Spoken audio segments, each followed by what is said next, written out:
πρώτη γυναίκα στη ζωή μου, αυτή που της χρωστώ την ύπαρξή μου, αυτή που με έφερε σ' αυτό τον κόσμο με μια κραυγή κι αβάσταχτο τον πόνο. Είναι η μάνα που έκανε τα πάντα για το γιο της κι από την πρώτη τη στιγμή με είχε σαν Θεό της. Στερήθηκε κι υπέφερε όσο άλλη καμία αυτό που σ' οδηγεί να πεις πως μάνα είναι μία.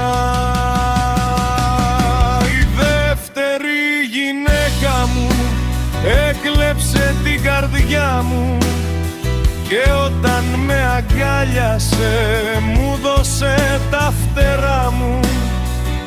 Μ' αγάπησε, μου στάθηκε και έκανε τα πάντα. Τον κανακάρι της μαμάς να μετατρέψει σαν βράδυ.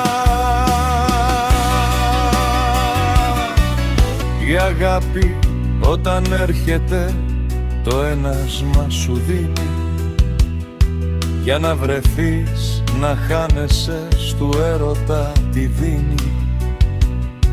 Κι ενώ τότε τριγυρνά μισός ο εαυτός σου κι ένα που τ' άλλο σου μισό βρίσκεις τον άνθρωπο σου. Η τρίτη γυναίκα μου ήταν το μεγαλείο του έρωτά μας, ο καρπός ήρθε σαν δώρο θείο. Από την πρώτη της ματιά σκλάβο της με έχει κάνει μια αγάπη διαφορετική που στα ουράνια φτάνει. Ο ερχομός της κόρης μου ανίποτη ευτυχία, συναίσθημα περίγραπτο, μοναδική εμπειρία. Τ' άλλαξε όλα μέσα μου, πλούτησε το εγώ μου.